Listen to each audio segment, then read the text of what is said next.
14h30, 15h30, l'heure du crime sur RTL.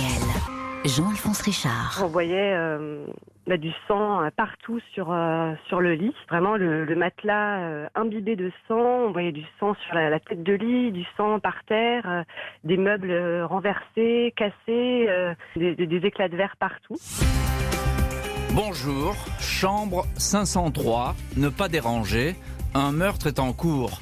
Que s'est-il vraiment passé cette nuit de mai 2009 derrière la porte close de cette chambre du Bristol, l'un des plus prestigieux palaces parisiens, une adresse luxueuse fréquentée par des célébrités de la finance et du showbiz, milliardaires et pop stars. Que s'est-il passé si ce n'est un meurtre entre riches, une scène de crime des plus sanglantes et des plus sauvages? Dans cette affaire, le suspect numéro 1 va vite être identifié. Un dénommé Ian Griffin, fils de famille britannique, au parcours fantasque. La victime, la fortunée Kinga Wolf, allait bientôt devenir son épouse. Un scénario a priori des plus simples, mais pourtant, au regard de la personnalité des protagonistes, c'est une plongée en plein mystère qui va subvenir dans de sombres abysses. C'est cette affaire que je vais vous raconter aujourd'hui. Pourquoi tuer une femme riche qui est votre bienfaitrice? Coup de sang ou coup de folie? Avec nos invités, nous allons voir pourquoi la vérité des faits a longtemps échappé aux enquêteurs et aux juges et peut-être au tueur lui-même. 14h30, 15h30, l'heure du crime sur RTL. Jean-Alphonse Richard. Aujourd'hui, dans l'heure du crime, meurtre au Bristol. Au printemps 2009, ce palace discret et prestigieux va recevoir la visite des policiers du 36 après la découverte spectaculaire d'une scène de crime dans l'une des chambres de l'hôtel. Il est aux alentours de 20h ce mardi 26 mai 2009 lorsqu'un agent de sécurité du Bristol frappe à la porte de la chambre 503. Il y a bien un panonceau en carton pendu à la poignée qui indique « Do not disturb », ne pas déranger. Mais l'employé a reçu la consigne d'entrer s'il le faut. À plusieurs reprises, dans la journée, un certain Marek Wolf a effectivement téléphoné depuis la Pologne pour indiquer qu'il n'arrivait pas à joindre sa sœur Kinga Wolf, descendue au palace. L'homme a fini par s'énerver et la direction a décidé de vérifier. L'agent de sécurité pousse la porte. Il est aussitôt frappé par le désordre qui règne dans la chambre. Le pied d'un meuble, une bergère, est brisé. La télévision est renversée, des appliques et des rideaux arrachés. Les fils électriques des lampes de chevet ont été sectionnés et jetés en boule dans une poubelle. Tout semble avoir été détruit dans un accès de rage. Le matelas est couvert de taches brunâtres, du sang, des éclaboussures de sang qu'on retrouve encore sur les murs. L'employé visite aussitôt la salle de bain. Il y a là une femme totalement nue, à moitié immergée dans la baignoire, morte. Elle porte d'innombrables traces de coups, des hématomes sur tout le torse, sur le visage et sur le crâne. Il s'agit bien de la cliente qui ne répondait plus au téléphone, Kinga Wolf, 36 ans, une femme d'affaires polonaise. Les policiers de la brigade criminelle et leurs collègues de la scientifique sont rapidement à pied d'œuvre dans la chambre 503. La direction de l'hôtel a fait poser un paravent devant l'entrée pour dissuader tout regard curieux. Les légistes dénombrent plus de 100 hématomes sur le corps de la jeune femme, dont 33 sur le thorax et 17 sur le crâne. Kinga Wolf a été massacrée par un meurtrier impitoyable. Des hémorragies sont détectées au pancréas et au foie. La victime a également subi un étranglement qui l'a peut-être asphyxiée. En fait, Kinga Wolf est morte suite à la conjugaison de tous ces traumatismes. Des traces de tension et de griffures sur ses avant-bras démontrent qu'elle a tenté de se défendre. Les légistes notent encore des marques rouges très visibles sur l'épaule gauche, comme des traces de brûlure. Elles ont été causées par un pistolet à impulsion électrique, un taser, retrouvé posé sur une corniche d'éclairage de la salle de bain. Il avait été tout juste sorti de son emballage. Un autre appareil de même type, en forme lui de bâton de rouge à lèvres, est retrouvé dans le fatras de la chambre. Le meurtrier a maladroitement essayé d'essuyer le sang sur les murs et dans la salle de bain. En témoignent ces serviettes maculées d'hémoglobine abandonnées près de la baignoire. Les soupçons des policiers se portent évidemment sur l'homme qui partageait la chambre 503 avec Kinga Wolf. Il est identifié sous le nom de Ian Griffin, un Britannique âgé de 39 ans, le compagnon de la victime. Le couple est arrivé en voiture, une Porsche, en provenance de Grande-Bretagne le samedi 23 mai. Ian Griffin et Kinga Wolf ne sont pas passés inaperçus. Le dimanche 24 au soir, le couple a dîné au restaurant Bound, une adresse chic proche des Champs-Élysées.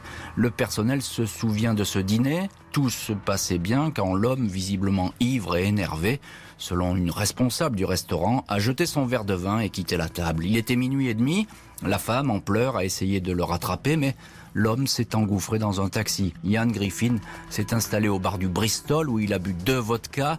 Kinga Wolf a rejoint, elle, la chambre et a commandé une bouteille de vin à la réception. Le 25 mai, à 5h du matin, un verre a été jeté de leur chambre sur la verrière du rez-de-chaussée du palace. Impossible de savoir qui, du client ou de la cliente, a jeté ce fameux verre.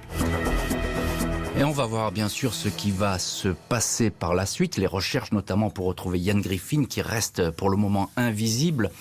Maître Francis Triboulet, bonjour. Bonjour. Vous êtes l'avocat de Ian Griffin. Merci d'être aujourd'hui dans le studio de l'heure du crime. On va bien sûr parler longuement de votre client et de ce qu'il a pu faire cette nuit-là. Tout de suite, Francis Triboulet, ce qui frappe, c'est la sauvagerie de cette scène de crime. C'est rare, même les policiers le diront, la criminelle, ils diront c'est rare de trouver une chambre, enfin un lieu aussi dévasté. L'état dans lequel se trouve cette chambre 503 montre au moins une chose d'emblée aux enquêteurs, c'est que il y a eu une bagarre, c'est-à-dire pas seulement des coups portés par une seule personne sur une autre personne, mais il y a eu forcément... Une lutte, c'est ça. Oui, il y a eu une lutte, c'est évident. Vu l'état de dévastation de cette chambre, c'est évident. Tout a été cassé quasiment. On trouve les empreintes de la victime, Kinga Wolf, et de Ian Griffin un peu partout, hein, sur les objets, etc. Il y a du sang partout, il y a les empreintes de l'un et de l'autre partout.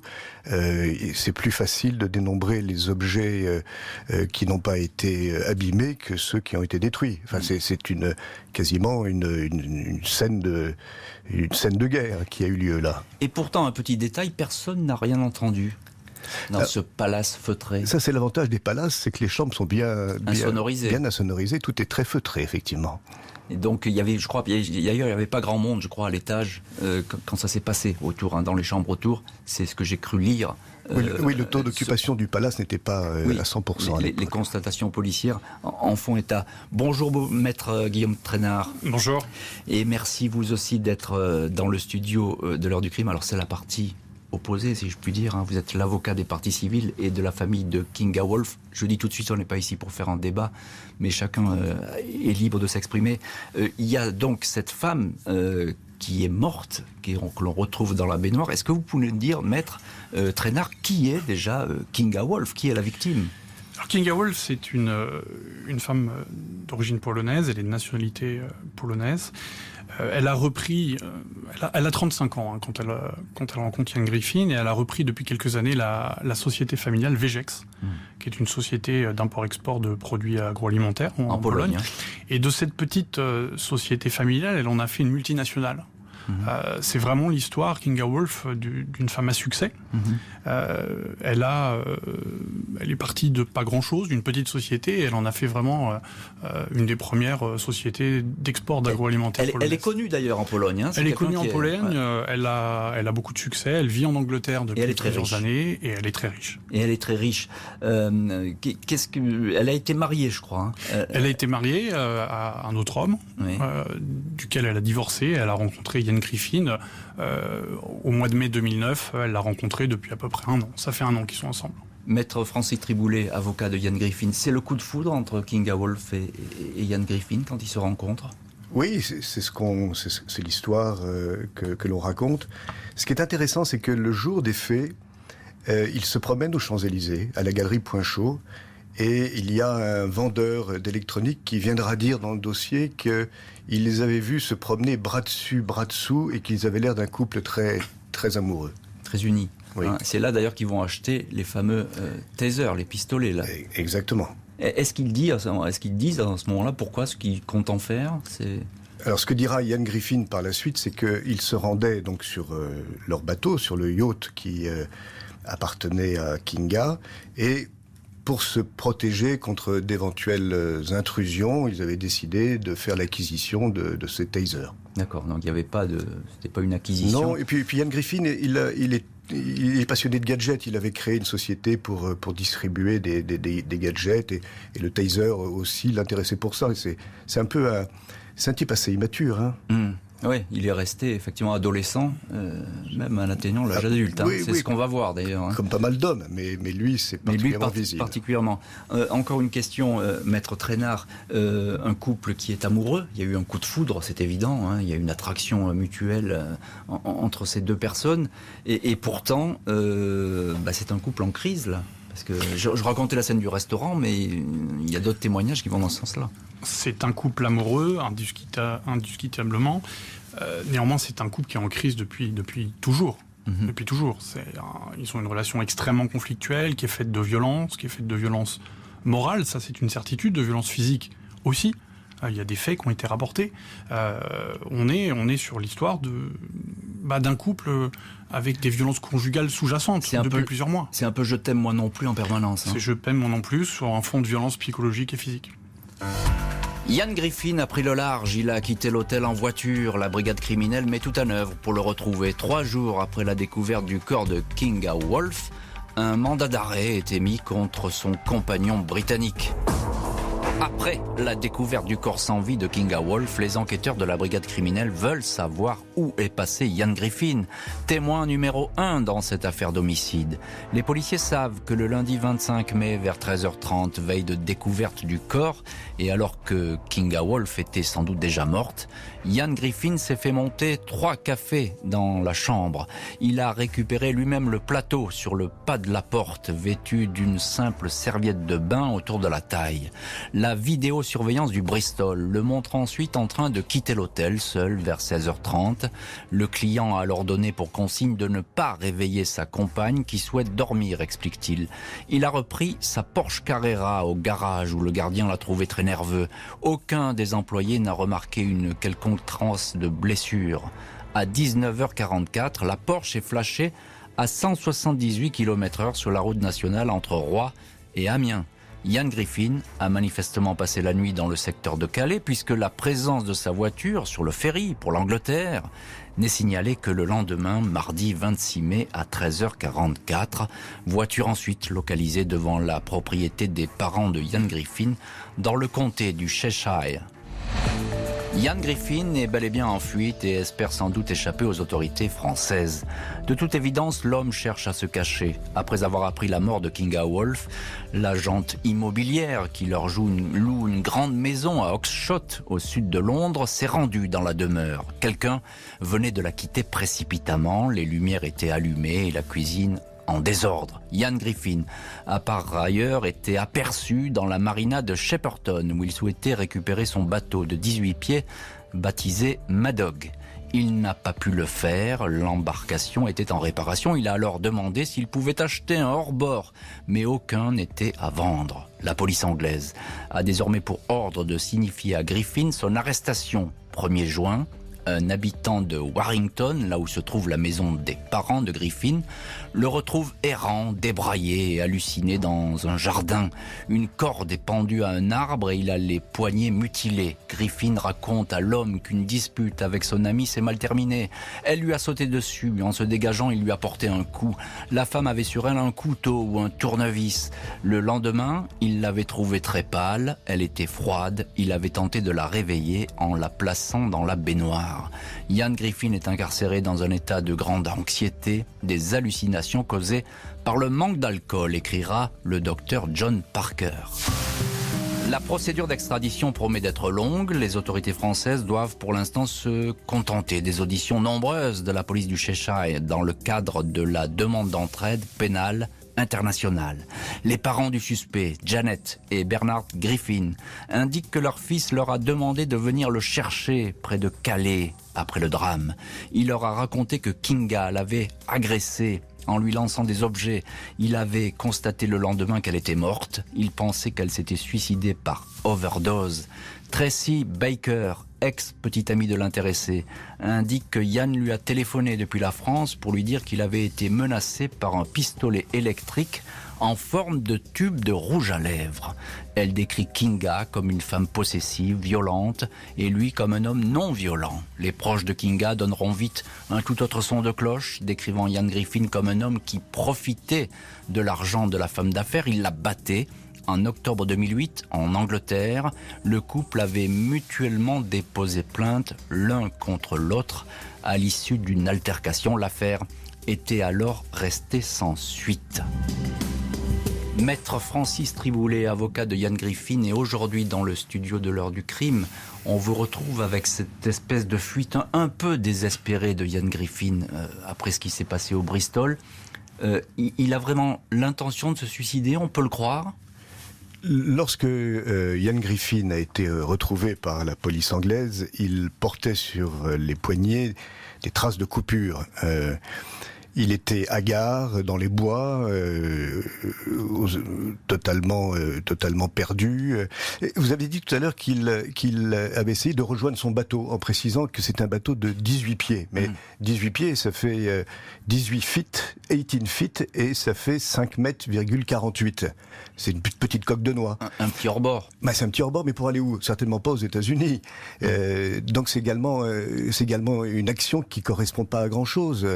On peut pas dire que Ian Griffin se soit mis en cavale. Non, il a tenté des choses qui sont désespérées, qui n'avaient pas de sens. Un peu comme toute cette histoire d'ailleurs, qui est insensée. Et j'espère qu'aujourd'hui, ensemble, on va essayer de trouver une explication. Mais pour l'instant, on va essayer, on est là pour ça. Ian Griffin, je le disais, c'est un fils de famille. Vous l'avez abordé tout à l'heure, mais quelle est sa trajectoire en quelques mots ? Il a un petit peu brûlé tous ses vaisseaux au fur et à mesure de son avancée dans la vie, Ian Griffin. Oui, c'est un self-made man. Alors, pas tout à fait un fils de famille. Son père est une famille aisée quand même. Une famille aisée, mais ce sont plutôt des cockneys que des lords anglais. Et il s'est fait tout seul. C'est un type qui est très créatif, qui monte des entreprises, qui crée des boîtes avec pour me vendre par exemple des technologies nouvelles, qui a plein d'idées, qui est pas forcément un bon gestionnaire, c'est un beau garçon qui a du succès et qui en réalité très perturbé sur le plan psychique. Il est très vite dans le milieu Happy Few aussi. Il y a toujours cette anecdote qui court là, de cette fameuse Lamborghini qu'il a achetée au guitariste Eric Clapton. Oui. Il fréquente un petit peu ce milieu-là, la nuit, etc. C'est ça, il se donne l'image d'une sorte de playboy anglais qui très flashy, comme on dit en Angleterre. Maître Guillaume Traynard, vous êtes évidemment l'avocat de la partie civile, la famille de Kinga Wolf, la victime, la famille qui laisse entendre que finalement Griffin, c'est un profiteur, c'est quelqu'un qui était là pour l'argent de Kinga. C'est comme ça que le décrit la famille. La famille, elle constate qu'au moment où il rencontre Kinga Wolf, contrairement à Kinga Wolf qui, elle, est en pleine réussite professionnelle, a des moyens financiers importants, lui, le succès le fuit depuis plusieurs années. C'est quelqu'un qui, effectivement, est un entrepreneur, mais qui n'a pas créé de société qui fonctionne depuis maintenant, plusieurs années, qui a des grandes difficultés psychologiques. C'est un loser, dit la famille. C'est ce que dit la famille. La famille, elle constate une inégalité très importante entre les revenus et puis les succès des uns de l'un et de l'autre. Et c'est vrai que Kinga Wolf, au cours des mois qui ont précédé son décès et ceux qui ont suivi sa rencontre avec Ian Griffin, a tout payé pour le couple. Elle était le portefeuille de ce couple. C'est ça. Donc il n'avait peut-être pas tellement intérêt à la tuer, parce que c'était un peu son coffre-fort ambulant, Kinga Wolf. C'est une très bonne remarque. Maître Triboulet. C'est une très bonne remarque. On comprend. On n'a jamais compris la raison pour laquelle il avait tué Kinga.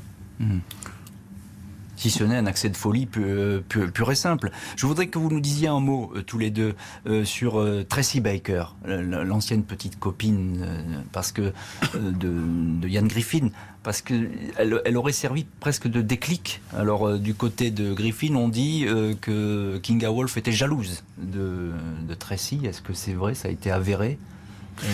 Ce qui ressort de la procédure et des témoignages des différents protagonistes de cette affaire, et notamment de l'entourage de Kinga Wolf et de Ian Griffin, c'est que Ian Griffin, depuis plusieurs mois, menait une sorte de ménage à trois, sans que d'ailleurs ni Tracy Baker ni Kinga Wolf ne soient véritablement au courant de la place que l'autre occupait dans le cœur de Ian Griffin. Voilà. C'est quelque chose qu'elles ont su après coup, qu'elles pouvaient suspecter.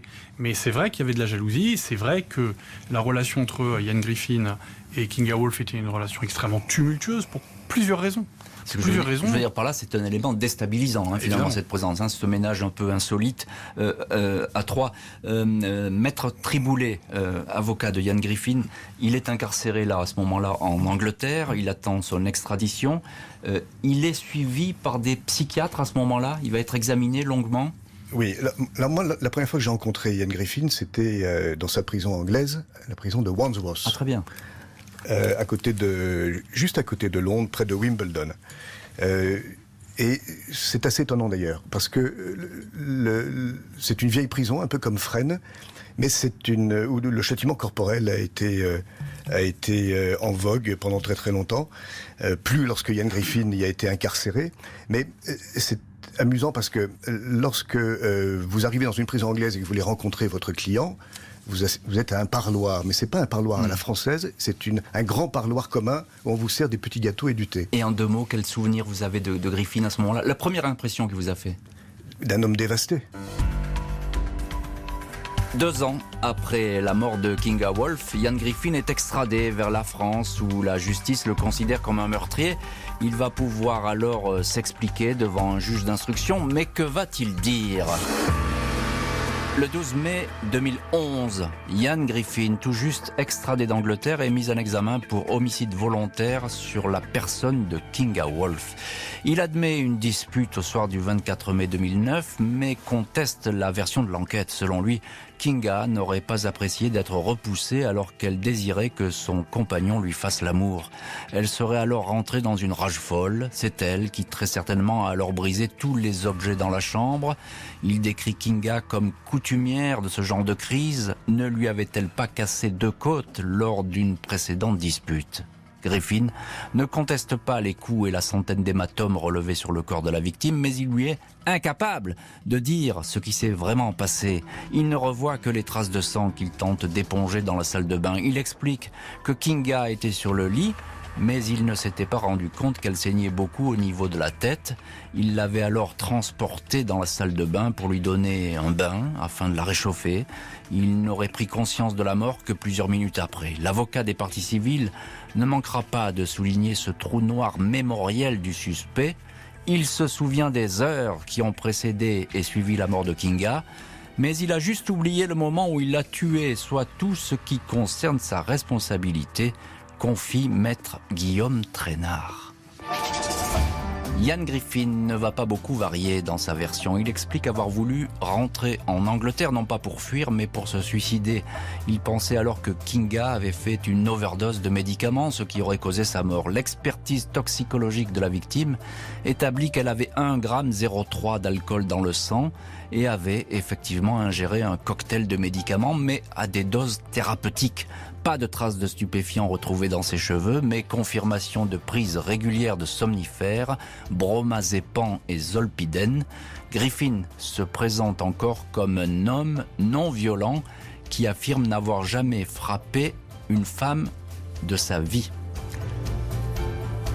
Maître Guillaume Traînard, je citais vos propos à l'époque et notamment les doutes que vous émettiez sur ce fameux trou de mémoire.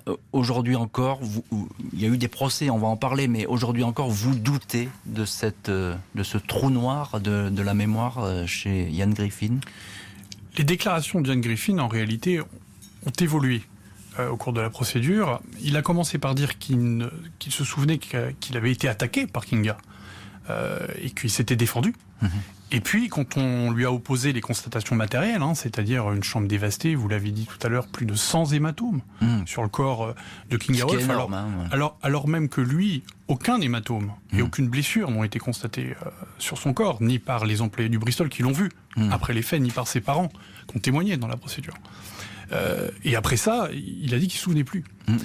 Or, ce qu'on constate, c'est que il a pu décrire avec une très grande précision les moments qui ont précédé les faits, ceux qui ont suivi les faits également, parce que quand il est interrogé sur ces points-là, il répond, mais que le moment où il tue Kinga Wolf, ça, il ne s'en souvient plus. Donc ça, c'est ça qui vous trouble Il y a manifestement une mémoire qui est sélective. Une mémoire qui est sélective. Ça a été retenu. D'ailleurs, ça a été mis en exergue à l'occasion des 2 procès, en première instance et en appel, de Ian Griffin. Maître Francis Triboulet, vous défendez Ian Griffin dans cette affaire. Vous nous avez dit tout à l'heure, quand vous l'avez rencontré, cet homme, vous trouviez que c'était un homme fragile, qui était vraiment en proie sans doute à des névroses.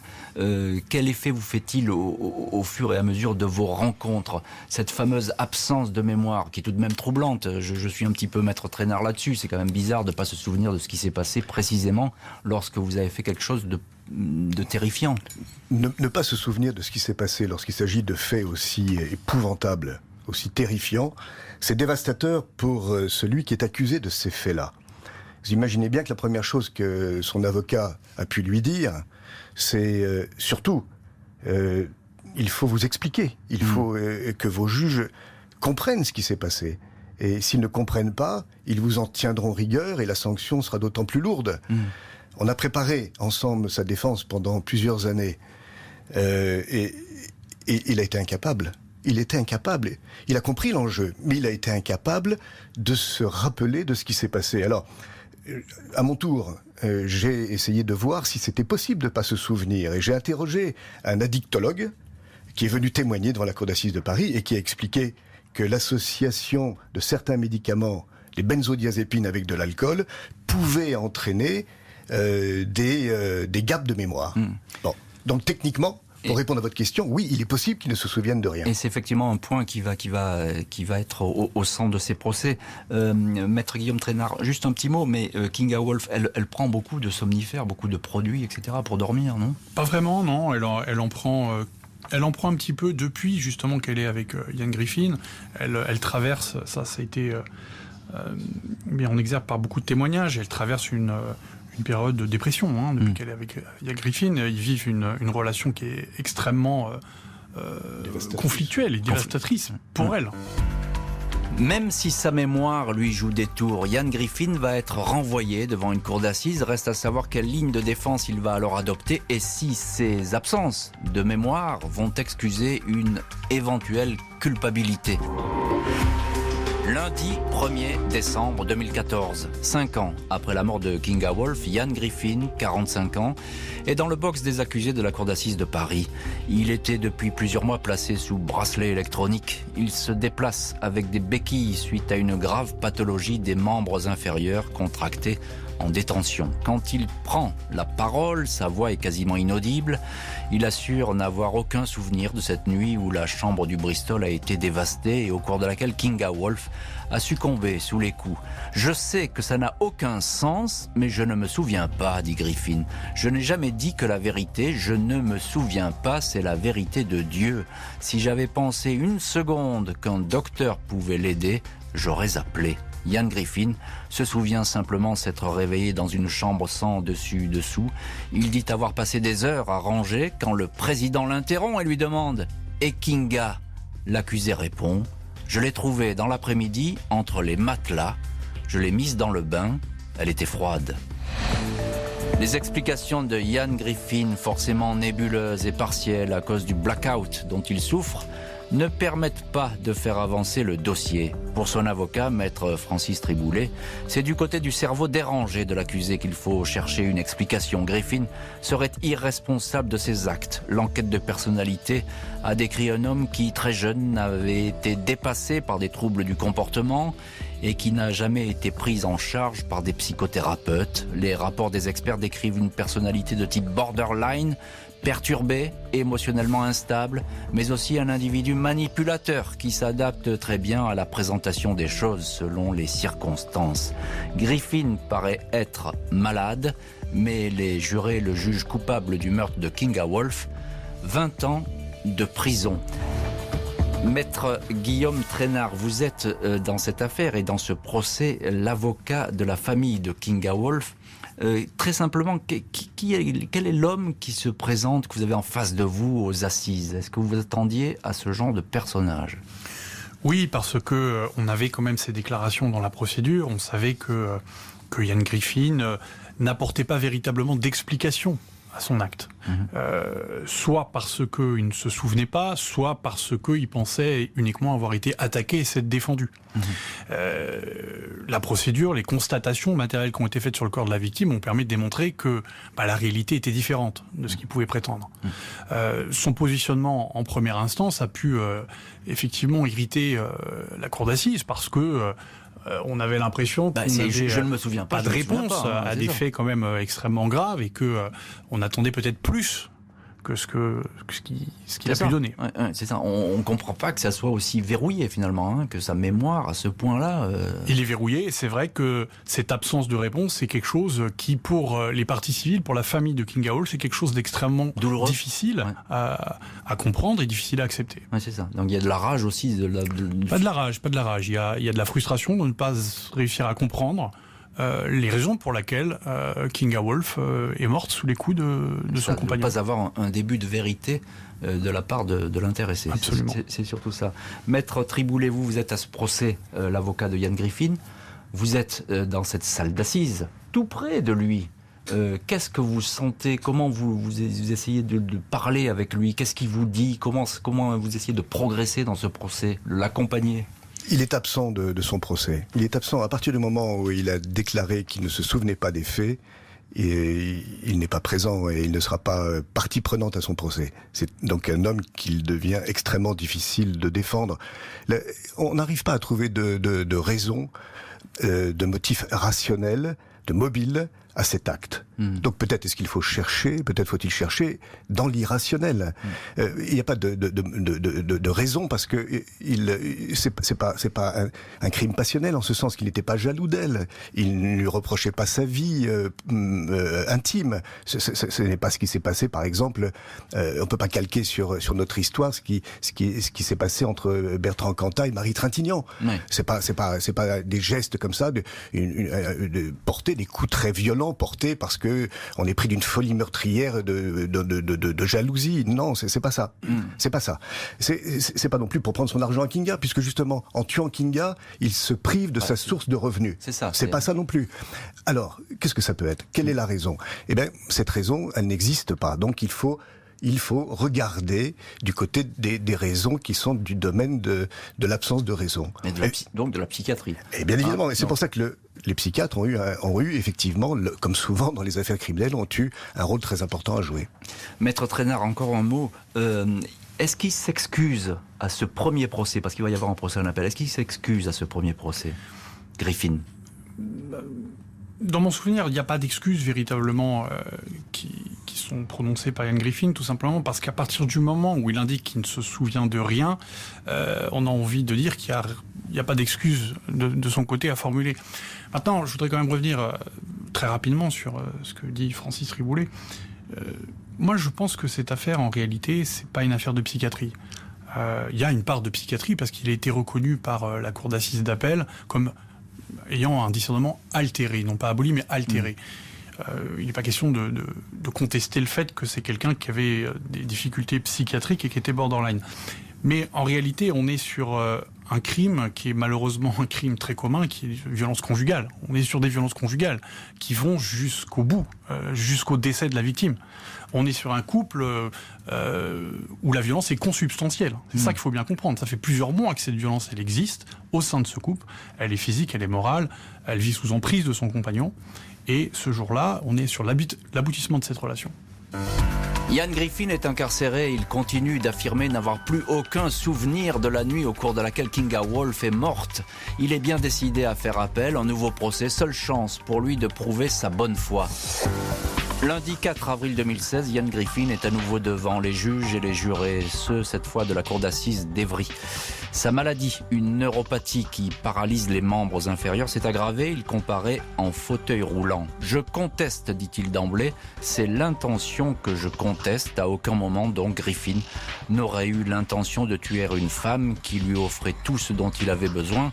En premier lieu, une sécurité financière absolue. Elle était parfaite et maintenant elle est partie, tout ça à cause de ces maudits médicaments, indique l'accusé. Ses avocats continuent à plaider une profonde altération de son discernement. Un homme qui n'aurait plus été maître de ses gestes, sans coup porté sur la victime. Une nouvelle fois, les jurés ne penchent pas pour l'irresponsabilité de l'accusé. Il avait conscience de ses actes et de ce qu'il faisait. La peine prononcée est réduite, 14 ans au lieu des 20 ans au premier procès. Avant le verdict, Griffin avait exprimé des remords. Je devais être le protecteur, celui qui subvient aux besoins. J'ai failli, je suis complètement désolé, dit-il. Maître Francis Triboulet, je précise que vous n'étiez pas à ce procès en appel, mais vous connaissez bien Ian Griffin et son mécanisme. Il y a cette question qui d'ailleurs s'était posée au premier procès, c'est celle de l'abolition de son discernement. Là, il n'y a pas d'abolition du discernement. Il y a une altération, c'est ça ? On retient ça, ce qui expliquerait aussi cette peine réduite ? Pendant l'instruction, les psychiatres ont eu à se prononcer sur cette question fondamentale, c'était de savoir quel était le discernement de Ian Griffin pendant cette fameuse nuit au Bristol. Comme on ne trouve pas de raison à son geste, les psychiatres, on leur a posé la question. Est-ce que cet homme était maître de lui au moment où ça s'est passé ? Est-ce qu'il avait tout son discernement ? Puisque techniquement, c'est comme ça qu'on formule la question. Et les psychiatres ont dit... il n'avait pas tout son discernement était altéré. Vous savez qu'il y a 3 possibilités, soit une abolition du discernement qui entraîne l'irresponsabilité pénale, ça ils l'ont écarté, un discernement total, ils l'ont écarté, donc ils ont choisi cette solution moyenne, qui est souvent la solution que choisissent les experts, parce que c'est extrêmement difficile, on en a parlé récemment dans l'actualité, c'est extrêmement difficile de décider qu'un accusé, pour des experts, ne sera pas jugé. Ça. Mais il faut quand même savoir qu'il y a un expert qui est venu dire une chose très juste à la cour, qui est venu dire que l'explication de cet acte, elle est peut-être simplement chimique. Ce couple était perfusé aux benzodiazépines et à l'alcool. L'un et l'autre. Bon. C'est le fameux cocktail qui aurait causé cette espèce Alors, les benzodiazépines, ce sont des anxiolytiques. Bon, ils en prenaient des quantités astronomiques. Et l'alcool plus les benzodiazépines, on sait, c'est établi dans la littérature scientifique, que ça entraîne des actes inconsidérés, des actes où il n'y a pas de discernement. Et c'est l'explication qu'avait donnée cet expert, le professeur Battel, qui était venu en tant qu'addictologue en disant « Moi, je connais cela. C'est mal connu, mais je sais que des gens qui prennent autant de benzodiazépines et d'alcool sont capables de choses insensées. » Mais explication qui n'a pas été retenue par la Cour. C'est très difficile à retenir. Bien sûr, mais en tout cas, ça n'a pas été retenu par la Cour. Maître Trainard, avocat de la famille de Kinga Wolf, question toute simple, comment la famille de la victime de Kinga Wolf a-t-elle vécu toute cette épreuve et ces procès en France ? Évidemment mal. Évidemment mal. Vous avez une famille qui n'a jamais mis les pieds sur le territoire français. Il faut bien comprendre que Kinga Wolf, quand elle décède au cours de ce week-end au Bristol, c'est pas quelqu'un qui y habite habituellement. Et sa famille, il n'y a jamais mis les pieds. Donc... ils viennent pour cette occasion découvrir la France. C'est vrai que ils ont cette première expérience du procès de Paris en 2014 qui est extrêmement compliqué à gérer. En plus, la presse anglo-saxonne, les tabloïds sont un peu déchaînés parce qu'elle est connue en Angleterre et que ça fait les choux gras de cette presse à scandale. Donc ils vivent la situation extrêmement mal. Leur fille, leur sœur est décédée et c'est quelque chose d'extrêmement lourd à apporter. Qui plus est, le silence de l'accusé pèse aussi, je suppose, sur cette tristesse et sur cette incompréhension. Un mot très court à tous les deux, on a l'impression que dans cette histoire, on sait tout ce qui s'est passé dans cette chambre d'hôtel. Il y a plein de détails, il y a une enquête qui est détaillée, et finalement on ne sait rien. Est-ce que, Maître Trainard, vraiment un mot très court. On connaît la vérité judiciaire. Il y a une déclaration de culpabilité pour meurtre. Après, évidemment, une cour d'assises a toujours des difficultés à sonder les âmes, à sonder les cœurs. C'est peut-être la limite de l'exercice. Maître Triboulet. Il existe des couples violents avec l'homme et la femme qui sont violents. Ce sont des choses qu'on ne peut pas dire forcément devant une cour d'assises, mais ça existe. Merci beaucoup Maître Francis Triboulet et Maître Guillaume Traînard d'avoir été aujourd'hui les invités de l'heure du crime. Merci à l'équipe de l'émission, Justine Vignot, Marie Bossard à la préparation, Nicolas Godet était à la réalisation. Jean-Alphonse Richard sur RTL. L'heure du crime.